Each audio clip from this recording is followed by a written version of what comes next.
Hey girl, welcome to the Farmhouse Scullery, where I share inspirational conversations for a homesteading wife. Content tailored for you to get you to feel inspired, empowered, and motivated to fall in love with yourself more. You can find me on all socials with the handle at the Farmhouse Scullery. Please keep on listening for today's rant. Hello, Angharad here from the Farmhouse Scullery, and welcome back to this podcast.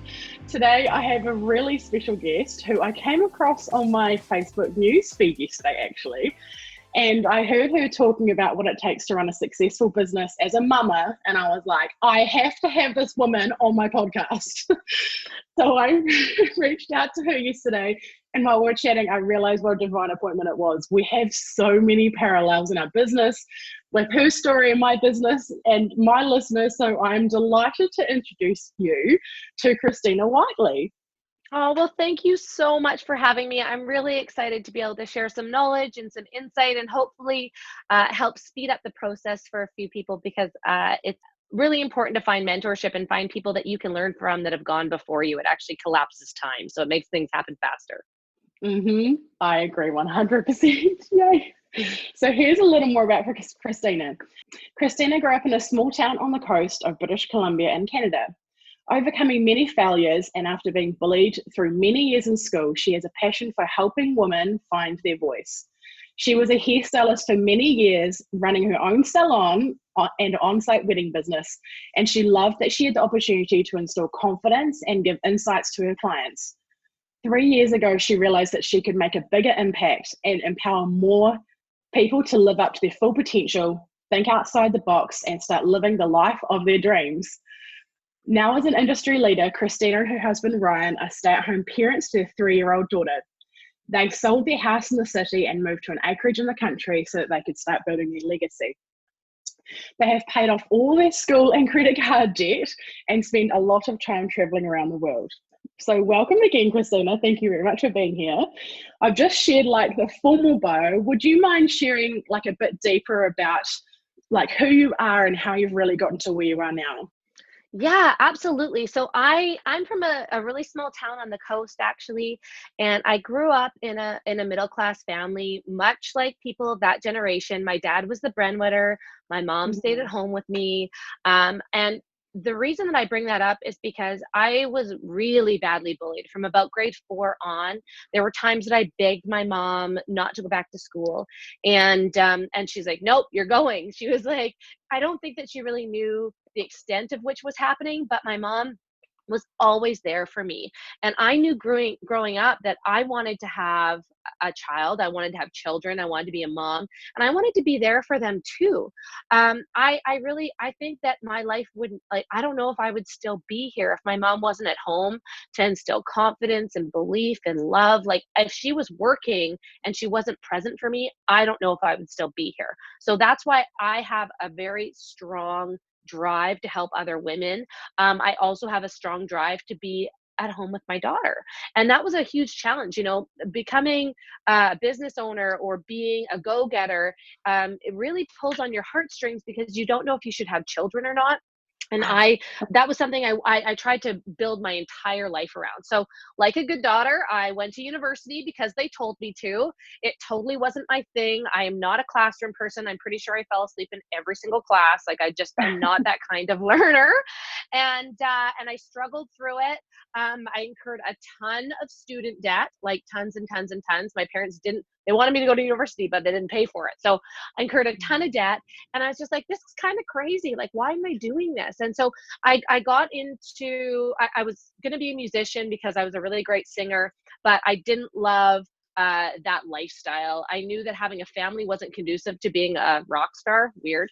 And so I decided that I was going to do something, a little bit more manageable, and I became a hairstylist. And I loved doing hair. I absolutely loved it. I knew, okay, eventually I'll work from home.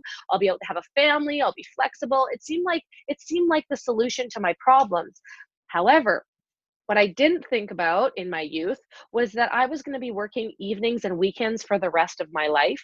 I also didn't see the industry kind of coming to a standstill because the cost of doing business kept going up and up and up, and I kept making less money, which meant that A, I either needed to specialize, or B, I needed to work more hours. And I didn't want to work more hours. I actually wanted to work less hours and make more money because, like, come on, who doesn't want to do that? Right? Like, Yes. right? So I was like, Yes. this isn't really working for me here. And I did specialize in weddings. So I was doing weddings. Like, I literally, our summer up here is from April till October. Like, I know we're opposite to you guys. Yes. And so we would work like my husband and I would work every single weekend of the entire summer. Like, I'm not exaggerating when I say I worked every single weekend from April till October. I had multiple weddings. I made great money, but I was burnt the heck out. And so was my husband. My husband was a career bartender. He was really good at what he did. He made a ton of money. We had freedom to travel. We did the fun stuff, but we didn't know how we were going to get ahead. You know, we had dreams of owning acreage and growing our own food and having chickens. And I actually have a ton of health issues. I'm celiac and I have a lot of food allergies. So we have to eat organic and very careful of the kind of meat that we eat and all that kind of stuff. So this was, you know, our dream life was living out and growing our own food and living off the land and taking no more than what we needed. And we had talked about that multiple times. So we've been together for about 11 years. We talked about this multiple times. I remember like going camping with him and just saying, like, I need more campfires and fireside chats. I need more stars in my life because in the city you don't see them, you know, like I need to have a place where I can think and grow and become the person that I want to be instead of running around the rat race. So we were actually a couple of years ago, we had rented no, we didn't rent. We bought a $5,000 motorhome, like totally ghetto 1985 motorhome, and drove all the way down the coast to Mexico. We took 8 weeks off work, and it seemed like the best idea. Like, we're so lucky we get to do this. Well, we sat on the beach down there and had sat there for 2 weeks, and this young couple rocked up, and like, I kind of thought that like we were pretty cool because we had all this freedom. I'm like going to put like the air quotes. I know you can't see me, but like this freedom in our life. And this young couple rocks up and they start asking us, like, what do you do for a living? What are you guys doing down here? And we tell them our story. Well, what do you guys do? Oh, well, we work online. I'm like, oh, when do you have to go back to work? And they're like, oh, we don't. We're actually heading down farther down the coast. We might even live here. We're not sure. We work online. We can work from anywhere. And that was kind of my first introduction to network marketing. Now, I don't know if that is like a swear word down under or like, can I say down under for New Zealand, or is that just Australia? No, I think that's just Australia. No, you're good. We're like lower than Australia. I know, like way down, right? So network marketing to me was like, yeah, I'm not going to do that. Like, that's like a scam, right? Like, I was like totally against it. I was super skeptical. I was like, okay, like whatever. But these people handed me a sample and went on their way. And at the time, I didn't know that they were in network marketing. I just thought, I want their life. I want to be able to travel. I don't want to have an alarm clock. I don't want to schedule. I want to be able to go anywhere and be able to work from anywhere. Like, and so I said to my husband, like, we got to figure this out. And it didn't happen until a couple of years later, but the seed was planted then. And lo and behold, a few years later, you know, all this stuff is coming up online and people are posting, and I'm still rolling my eyes and thinking there's no way that people are making any money doing this. Until I saw a friend of mine, a girl that has 2 kids. She's a mom. She actually is a house cleaner. Like, she literally scrubbed toilets.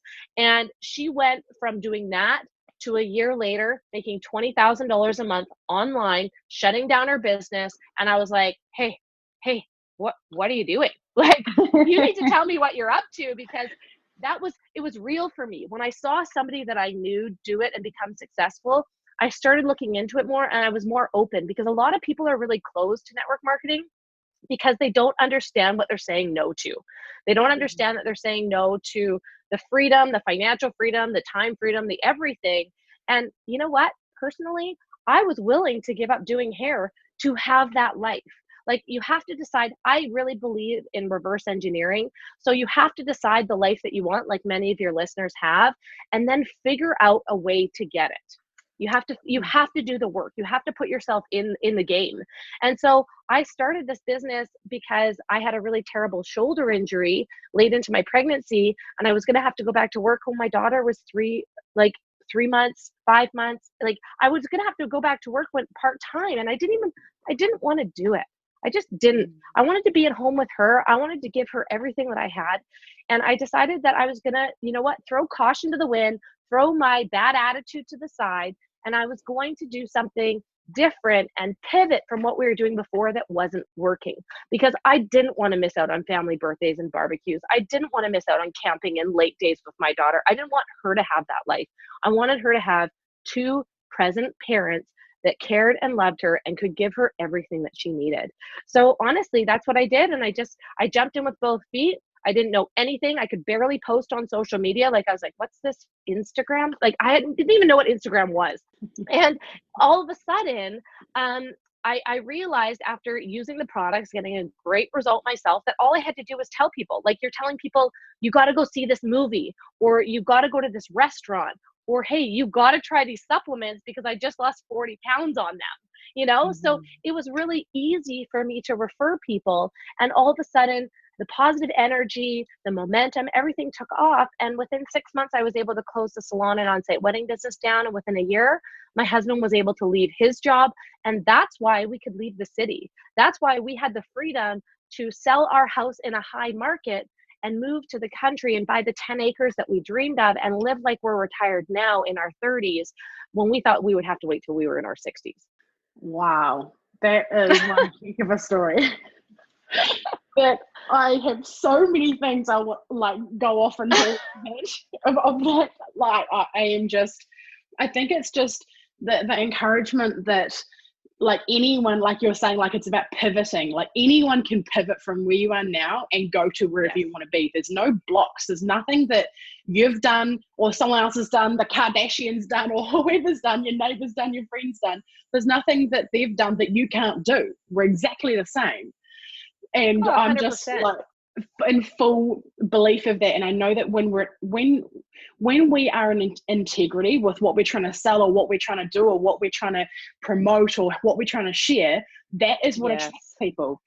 Network marketing can get a bit of a bad rap, because I get a message every day from someone saying, hey, do you want to buy this coffee, or I'll give you a free coffee, like, just calling stuff. And I think it gets the bad rap, but there's people that are successful, so it's not false. Like, there is truth behind it. You can be successful. So what is it that you think really takes to run a successful business? Well, first of all, like, you said something really important, that I'm no different. Like, I don't have a university degree. I don't have like a master's in business or anything like that. I think the first thing is that you need to take ownership of where you are in life. Nobody has put you where you are right now. You like, whether you believe it or not, the choices that you've made have led to where you are right now. Not, your parents, not your family, not your coworkers, your boss, your career. Like, you get to decide. If you decide today to pick up and start doing something else and take a small step in that direction, you've just chosen a different path. So once you take full ownership of that, it's really easy to recognize, hey, this is not the life that I want to be living right now. It's time to do something different. It's time. I mean, even in my business over the past 3 years, I've had to pivot and do things differently, because what was happening before wasn't working and wasn't moving us forward. So, the number one thing is I think is finding somebody that you want to be like. Find a coach, find a mentor, find somebody that you can learn from. And if that's not somebody like a physical person, maybe it's a course, maybe it's a podcast, maybe it's an online course, whatever it is, and start to educate yourself. I heard Rachel Hollis say the other day that ignorance is a choice now, because you have free information at your fingertips everywhere online. Even as moms, we say we don't have time. I just finished reading the book, The Big Leap, and we actually own our time. Yes. We spend so much time worrying about the time that we don't have, that we could be taking action and getting to work. right? Or so much time talking ourselves out of it. Like I could never, I'm just a mom, I'm just a wife. Like how could I run a, you know, $250,000 business from my phone? How could I run $1 million business from my home phone? How, well, actually you can, you just have to get in front of the people that know how to do that and start asking questions, because the people that you surround yourself with, those are the people that will help you grow and level up and learn more things. You're fully capable of doing anything you want on this earth. You decide. You decide. You are the captain of your ship, okay? So once you understand that, it's really easy, and it's the consistency. It's the consistency and the grit and the knowledge that you are going to fail and that failure isn't bad. It's simply a lesson that you have to learn. And with every failure I have, because I fail forward a lot. Like I have not won a lot of things. I really have failed forward this whole time, but it's because I've embraced failure. It's because when I make a mistake, I don't beat myself up out over it. Sometimes I'm upset. Sometimes I cry. Sometimes I laugh and I'm like, oh, that was dumb. But the majority of the time, I'm like, what is the lesson? What's the lesson here? Or if I'm struggling through something, what is the universe trying to tell me right now that I need to learn? Because obviously I'm going through something right now that's very difficult. I feel anxiety. I feel stress. What am I supposed to be learning right now so that I can release it, learn from it, and move forward? And if you look at problem solving as a daily event and you're willing to put in the work and be consistent day in, day out, day in, day out, the people that take quitting off the table, that's who succeeds. Like that's the only difference from, you know, making $20,000 a month in business for the people that make $500 a month in business. The people that make $20,000 a month don't look at failure as a bad thing, and they do the work even when they don't feel like it. I'm just nodding to high heaven right now. Everything you've just said. Oh, the failures and the lessons and the consistency, and oh my gosh, Rachel Hollis and the big leap and all of the things. Like that's literally the full picture of like where I'm sitting right now, and it's so amazing to be able to share this with other people and really like dig deep. Like so what does it look so? Okay, do you want to tell me your process, just dig a bit deeper into the failure thing? Like what happens? What's your process? Like how do you handle it when you're feeling so overrun with emotion? Like what is your process from changing it to like a failure, emotion, victim stuff to like getting the lesson? How do you do that? Okay, so I kind of want to talk you through two processes here, because there's things that we face in life that we talk ourselves out of. And so I'm going to give you the example of skydiving, because I'm terrified of skydiving. I think it's absolutely ridiculous. I don't know why people jump out of planes, and I make fun of it. I make fun of it, right? I laugh, I make fun of it. I'm like, that's ridiculous. You can go do that on the weekend, but there's no way I'm going to do that, right? But is that an actual fear? No, because people jump out of planes all the time. It's my personal fear. So you could ask two people to go up and give a speech in front of 1,000 people. One person is like, bring it on. What am I talking about? The other person is like, there's no way in heck I'm going to do that. I might pee my pants. Like I'm too scared, right? So you've got two people with different perspectives, and the fear state is something that our brain does because it keeps us safe. It runs all of these different scenarios that aren't going to happen, like all of these hypothetical scenarios that aren't going to happen, to keep our body and our well-being safe. Well, when you realize that you're scared of something, first of all, it's recognizing that it's fear. Second of all, then it's wrapping your mind around it. So it's like, well, could I physically get into a plane and jump out of it? I could. Do I want to? No. Why? Because I'm fearful. Well, what if my best friend does it? What if my husband does it? And they're like, it's the best thing that you've ever done. You're like, it will blow your mind. It's not as scary as you think. And they kind of talk, you hear other people's experiences. And then all of a sudden you're like, well, I might be able to do that. I might be okay. I might be able to do that. And then you look into it a little bit more. You look into it a little bit more, and you get more feedback, and you're like, wow, this is the most exhilarating thing. Like if you can jump out of a plane, you can do anything. Well, that would get to me, right? Like, because I feel like if I could jump out of a plane, I could do anything. Okay, maybe I can't do that. I think I could do that. And this is the thing that you talk yourself through in your mind.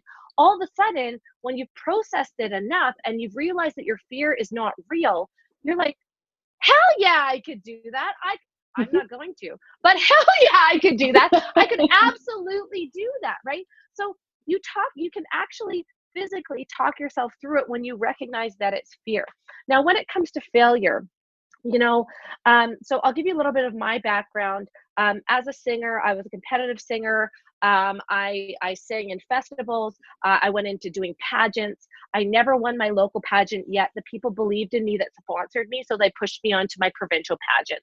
I didn't win that either. Then they pushed me on to a national pageant, which I didn't win either. I came top 7, but I didn't make top 3. And what we found out after the pageant was that the politics of it, they couldn't afford to have me win because I was on the other side of the country, and they couldn't afford to fly me to events. The corporation couldn't afford to do that. So what you have to understand is when you fail, it's not necessarily your fault. There are a lot of other pieces in play that are there, and we're in this life to learn lessons, to become better, to evolve, so that our kids evolve, so that we become examples for our children. Now, when we fail, we show our kids, how do you respond to that, right? Do you get mad? Do you get upset? Do you quit? Or do you start thinking, I guess I could have done this differently. Maybe next time I'll do it differently. What would be the solution to this? And we get to teach our kids that, because our kids, they don't listen to the things that we say, but they watch everything that we do, So if we can teach them that overcoming failure is actually normal and it's a process, like, I know that people fear that. I understand there's this massive fear of failure, but when you actually switch your mind around and recognize failure as a stepping stone, and that these are like really just resources to help you get to the edge of your capacity and to grow and to learn, it's a totally different ballgame. You don't sit around and beat yourself up. Like, why the heck are you sitting at home beating yourself up for a failure? Nobody cares. Like, I love you, but nobody cares that happened. You're personally taking it on, and you don't need that energy. We're the worst to ourselves. And so what I would encourage you to do is, every time that you have a failure, think about it as your best friend or your sister or your brother, and they come to you with this failure. What would the advice be that you would give to them? Because, if my sister came to me and said, "Oh, Christina, I really messed up, blah, blah, blah, blah, blah, this is what happened," I would say, don't worry about it. Here's what you can do. Here's the solution. Tell me more. How can we fix this? Right? Like, I would never be like, "Oh, you're a dumbass." Like, I would never do that. Right? So I would encourage you to speak to yourself and get in your own head and speak to yourself like you would speak to your best friend. Yeah, I 100% agree with that too. We are typically so shocking. Our head dialogue is like, I remember at one point doing my first ever, I call it a thought audit, and like realizing and taking note of all the things that I thought about. And I was like, oh wow, no wonder I'm depressed. No wonder I have anxiety. No wonder I'm so scared of other people's opinions. No wonder I don't do anything. I feel lazy. I can't chase my dreams. I blah, blah, blah, everything. I was so toxic in my own head. And it's like, what? Oh my goodness. No wonder you can't get up. No wonder you think you're a failure, because you're telling yourself these things over and over again. That's wiring your subconscious mind to be leaning towards that. And so when we understand it, it's so freeing. Oh my goodness. When we can when we can learn and empower ourselves with information and stories and testimonies and all of the things, we can chase whatever we freaking want, especially as parents. Like, I so love what you're talking about with your daughter, like how you're going to teach, you're right. So you're so right. Kids do not learn from what we tell them. They learn from what they see. They copy. I catch my kids all the time saying things, and I'm like, well, where on earth did that come from? Oh, right. I say that to them all the time.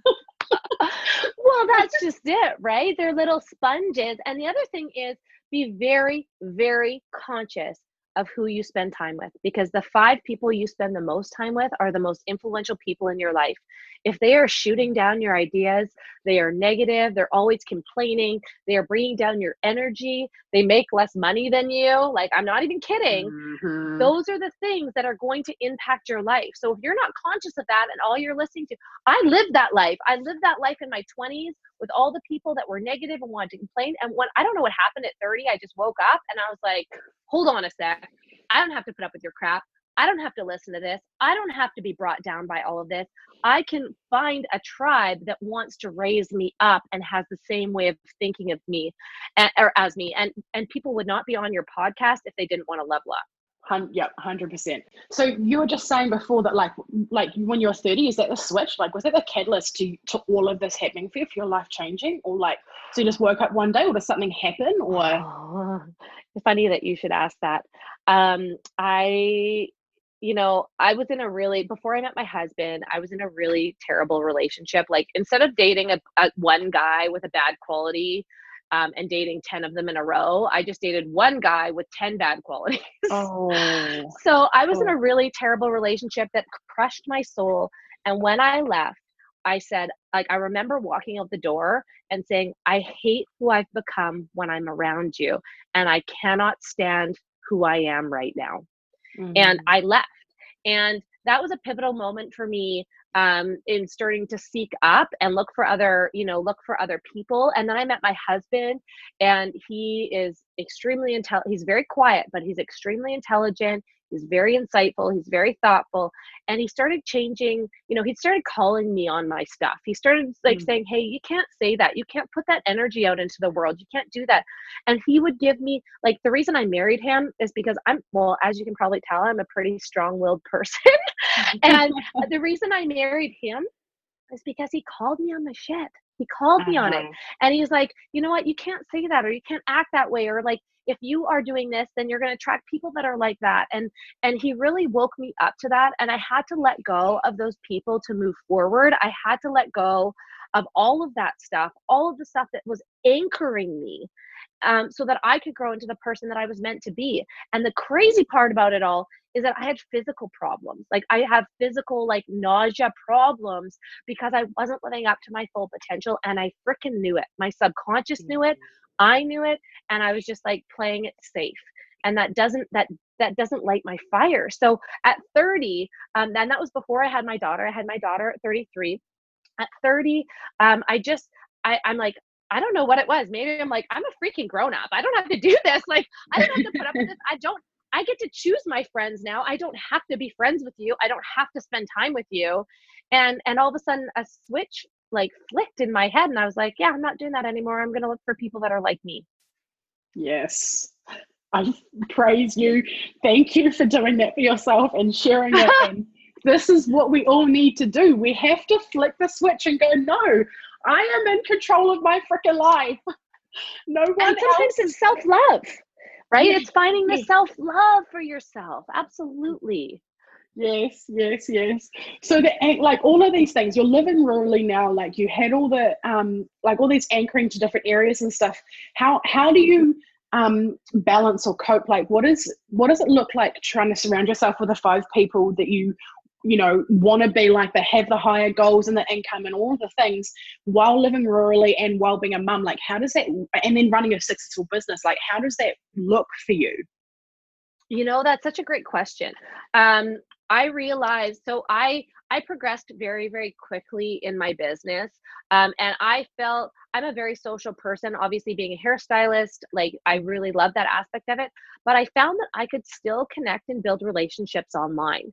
And it was last year that I recognized that I was growing exponentially because I was an entrepreneur, but I was failing at leadership. I didn't know how to help other people grow like I was growing, and I wanted to raise the bar. Like, I actually care more about my team. My love language is impact and personal freedom. Those are the 2 things that I need. So I found my personal freedom in my income, but my heart wasn't being met on impact. And I realized that I didn't have the tools that I needed to help others grow. I was just like, get it together. Like, I don't understand why you don't understand, And so that was, I always understand that in, my business or in my personal life, that if there are issues, I take responsibility for them. Like, especially as a elite leader in my company and in the industry, if anything isn't working on my team, it's because it's my fault. So I started realizing that I needed to up my game and get in front of people. So in all honesty, I found somebody that I really admired, and she happened to be putting on a workshop on a cruise. And I signed me and my best friend up, and I was like, hey, you're coming on a cruise with me for my birthday. And she's like, sweet. I'm like, it's personal development. And she's like, okay. And so we went, and like all of a sudden this cruise opened up a whole new world of different people and a whole new world of different experiences and a whole new world of different doors just opened like in front of me. And then I recognized, hey, you know what? I don't know a ton about my industry or duplication. Like I've been really successful because I'm a hard worker, but like now it's time to raise the bar for my team. So I sought out a coach. I sought out, and I truly believe this, you know, if you're trying to level up, and like it could be, you know, maybe you start a Facebook group for your rural community and you guys meet and do things together. Maybe you do a seed exchange, or maybe you guys talk about tips and tricks that you have on the farm or whatever it is. Like you can create your own community of people that are like-minded, and it's actually quite easy. And when you do, I'm telling you, the friendships that you'll make. So it's finding somebody that you can learn from and then getting in front of them, and then that door opens up more people. And so for me, hiring a coach was what I had to do. That's what I had to do to level up.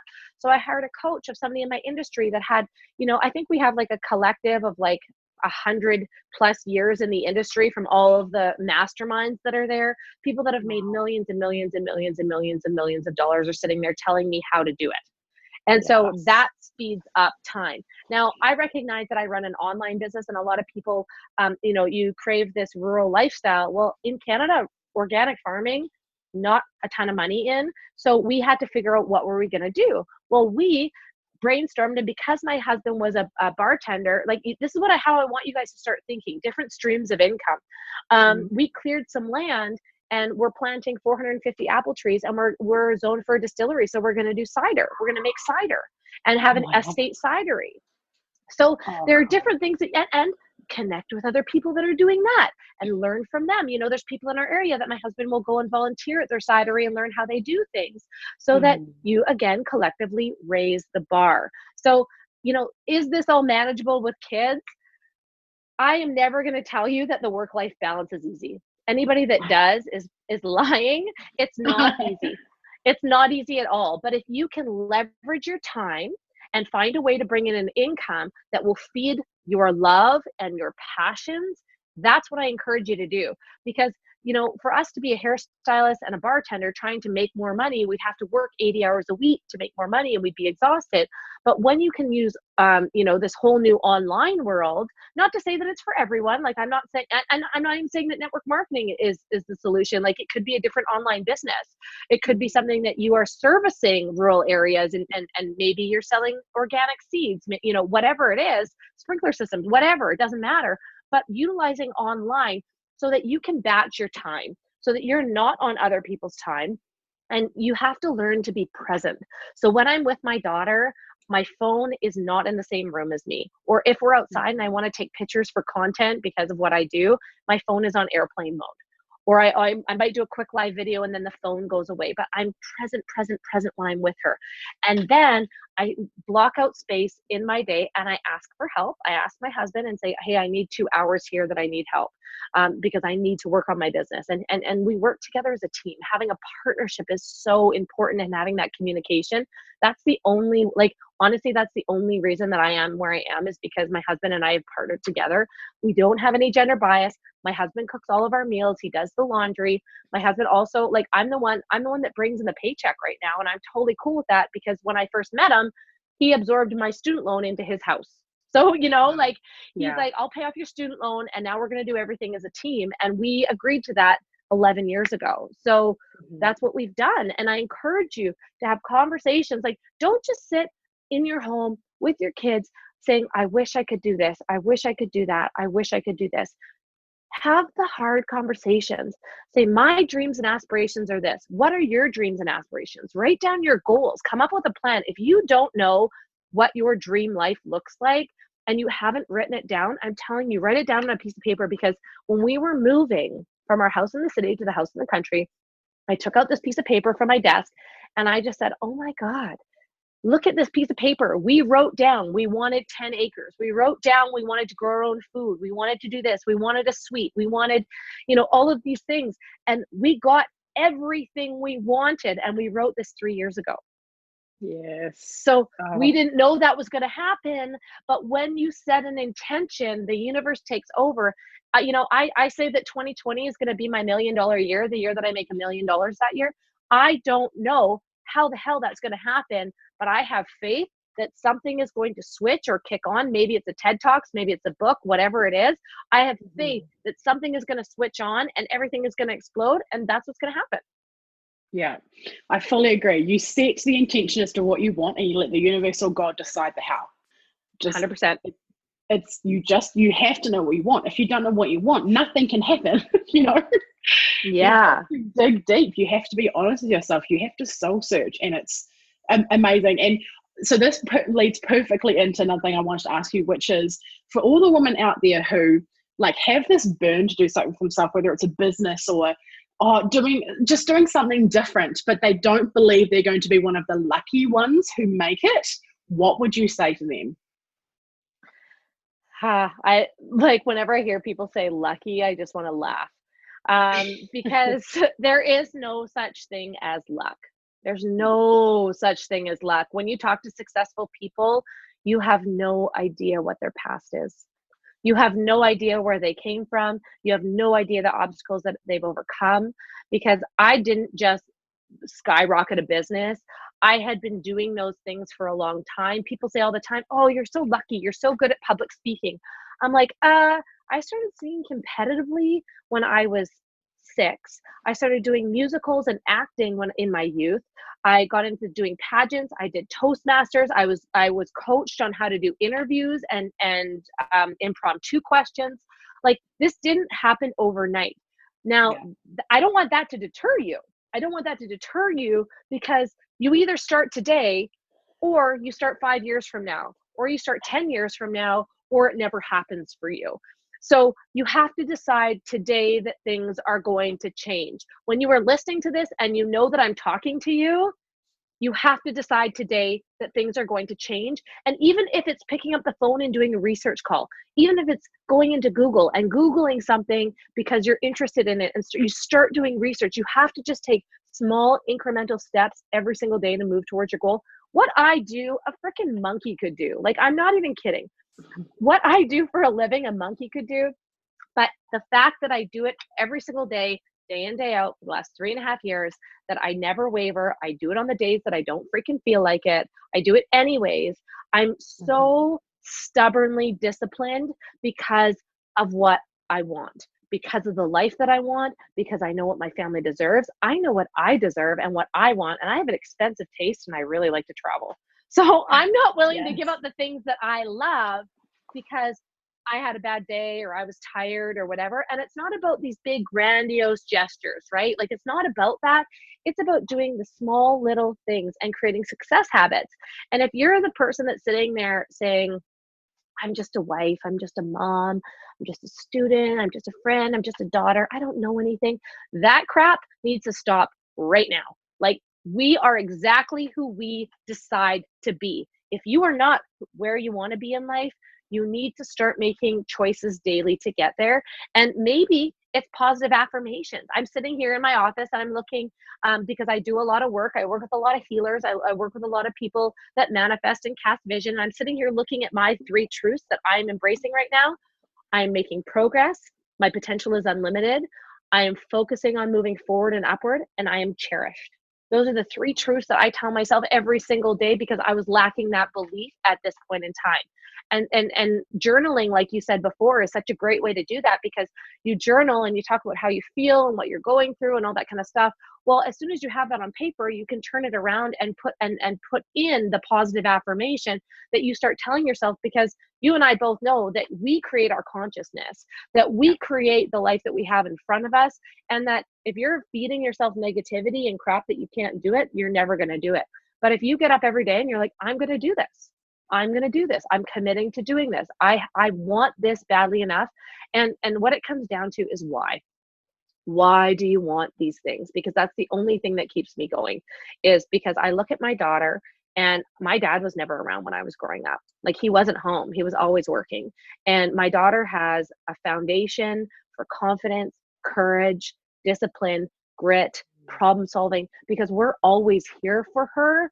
And, she has her good days, her bad days, but we're always here. The love that she gets from her father, she's never going to seek in an abusive partner, right? She's never going to act out. She knows that we love and care for her. She doesn't need to go find love from somebody that is going to treat her poorly, because she is enough. And we give her that every single day. And I think if we weren't doing this, if I didn't commit to this, I wouldn't be able to put her in private school. Yes, that is a huge blessing for us. That's something that gives her a leg up. And whether you're angry about money or not, because a lot of people have a really poor money mindset and they think that money is bad, or inevitably they've watched a movie, a Hollywood flick where people have portrayed rich people as bad. Yes. Money is a magnifier of who you are. Money is absolutely a magnifier of who you are. So if you are a good person, you want to make an impact, you give back to charity. Last year, my company honored me with a Gives Back award because I was able to influence my team to give back. I was able to give back more than we ever could before. And that, to me, that's what success means, is that I can do those things for others, not for myself, but for others. If I give up on that, I can't do those things, Yes. And I think, what's the alternative?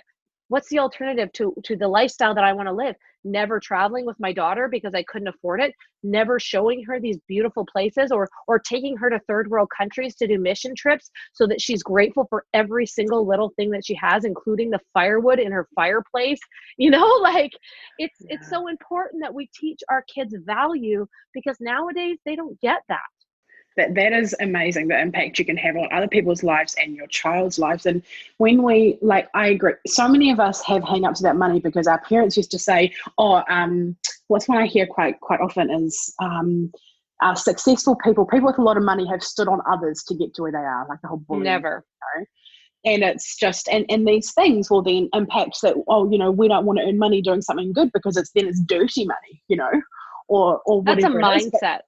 Yeah, but the truth is, if you are in the business of helping other people, empowering other women, or helping them through depression, or whatever it is, if it's a soul-led business, you have to earn money to be able to do this work. So you need to go back to your money mindset and the things you're believing. And that has been an absolute game changer for me this year, when I've learned about my limiting beliefs I had around money, and what was really truly holding me back from putting a value on things that, I would say to myself, like, oh, no one would pay for that, or why should I be charging for this? People can get it for free, or I in the past, that's the transition I've had to do, is in the past, this is advice I would have given away for free to my friends and family and people around me, So the transition is huge when you can step into that gracefully and just know that, and change your beliefs to know that you are where you are, and you ultimately are doing what you're doing because you are going to impact hundreds, millions, whatever, of women around you. And part of that is a financial resource. It's not dirty. It's something you need to do those things. Well, absolutely. And that's actually, it's funny because I did a video today on that, is that I invest tens of thousands of dollars a year to get better. Why? Mm-hmm. Because how much you get paid is a direct reflection of the value that you bring to people around you, right? Yes. So you have to understand that your level of personal development, the value that you provide, when you do more and become more for others, the pay raises. So when you decide that you're going to be so valuable that people are going to spend $10,000 to come to an event with you, like Tony Robbins, when you put in the work, and the thing is, guys, it's hard work. There's no shortcuts. There's no luck. There's none of that. Mm-hmm. But what I recognize is that when I pour into myself and I get better as a leader, my people get better as leaders. They follow me because I'm the one that's investing in myself. So yes, do I make more money? Absolutely. But we all rise together. And there are people on my team that are making just as much money as me, if not more than me, because they believe the same thing. And that's what I think is so important for people to understand, that money mindset is that money is not evil. And if you just sit in quiet and think about the richest person that you know, what are the feelings that come up? Are you like, oh, that's so amazing. They do so much. They put so much into the world. They're amazing. That's so cool. I would love to do that. Or are you sitting here thinking, I wonder who they screwed to get there, right? Because like my family, even my family, okay, when I started making really good money, first of all, I want to be honest, my dad called this thing a pyramid scheme forever. But I was like, how's that pyramid scheme going? Like, when are you going to get a real job? Ask my husband, when are you going to get a real job? Well, you know what? One day I finally got sick of it. I was like, Dad, we make more money now than we did in our quote real jobs. Okay. And he's like, well, how much did you make last month? And I was like, $17,000. And this was just 1 year into the business. And he never asked me again. He never asked me again. And the thing is, here's the crazy part. When we started making more money, both of my parents said, when is enough enough? When, like, you don't need to make any more, you don't need to make any more money. That's their money mindset. That's their self-limiting beliefs that they've imposed on me my entire life that I had to break through, because when's enough enough? And then my dad even went to the extent of, because he's so old school and because I'm a woman and I'm making money in my family, and because he's old school, that's a threat, right? Not my husband. My husband and I are a partnership, and he is my biggest fan and my biggest supporter, and I absolutely love him. But my dad even went as far to say as, if you don't stop doing this, you might even ruin your marriage over all this money. I'm like, what planet are you on? Like, this money is making my marriage awesome because we get to go on vacation and we get to go on family vacations and we have our own personal freedom. Like, my husband goes on separate vacations. I go on, like, we are so good. And that's the thing, is that people don't understand until they're in your shoes and in your position. And there are all of these things that you've been programmed to believe that are not true, and you have to overcome them. And the only way to do that is personal development. Yes. And something that I keep on thinking as you're talking is, like, when I'm thinking about like the consistency and the showing up, and you've got to decide for yourself, a saying that keeps on popping into my head is, the best time to plant a tree was 20 years ago. The second best time is today. Yeah, 100%. And it's just, go and plant a tree today. Yes, it was better 20 years ago, but start today. Plant a forest. Yes. Oh, thank you so much. It's been absolutely amazing chatting to you. Is there anything else you would like to share with the listeners? Anything on your heart that you wanted to share? You know, I have been because of my upbringing, because of bullying and the things that I've had to overcome, I've been doing personal development and pouring into myself for 15 years. It's not something that I ever go a day without. It's just not. And, you know, it may be Rachel Hollis, it may be Tony Robbins, it may be some influencer that you've seen on social media. It may be Brene Brown. It may, like, there's so many people out there, Oprah, like, there's so many incredible people out there. Get on TED Talks and start listening to inspiration, get on podcasts, fill your soul with things that light it on fire. Don't ever go a day without doing that kind of work, because not only does it change your mindset, it changes your future. Oh my gosh, yes. So much power. Would you please share with the listeners where they can find you, all your handles, websites, all of the places they can go and follow you and get some more inspiration from you? Absolutely. So I am on Facebook as Christina with a CH Whiteley, Whiteley. I also am on Instagram at the Christina Whiteley. I'm on LinkedIn as Christina Whiteley. I also have a website, which is www.setgoalsdreambig.itworks.com. If you have any questions, concerns, things you want feedback on, you want to brainstorm with me, I totally open the door to do that. You can email me at ChristinaLucia83@gmail.com. So I'm going to spell that for you. ChristinaLucia83@gmail.com. And I would love to open a conversation with you, because sometimes you just need somebody to bounce ideas off of. And I'd love to be that person for you, because I know that I've had those people in my life, and they've changed the game and the trajectory of where we were going. Oh, that's amazing. Thank you so much, Christina. And for the listeners, if this has touched your heart, we would absolutely love it if you'll take a screenshot of this episode and tag us both on Instagram. We absolutely love it when you share, and totally up for conversations. And if there's someone else who you think really needs to hear this, please share it with them and let us know so we can thank you. Thank you so much again, Christina, for being here. This is an absolute powerhouse, and I'm so inspired to go and create so much more things right now. Good. Thank you so much for having me. I really appreciate it. Thank you for reaching out to me after watching a video and letting me share my insights and my perspective with your listeners. And I'm just so grateful to be here and be connected with women like you. I absolutely love changing the world one person at a time. And if you're passionate about this, if you're passionate about personal development and you enjoyed this episode, I would absolutely love if you would screenshot this episode and upload it to your Instagram stories and tag me in it at the Farmhouse Gallery so other people can get this message too. Women empowering women is the most powerful thing ever. So thank you very much for being here, and I will see you again next week.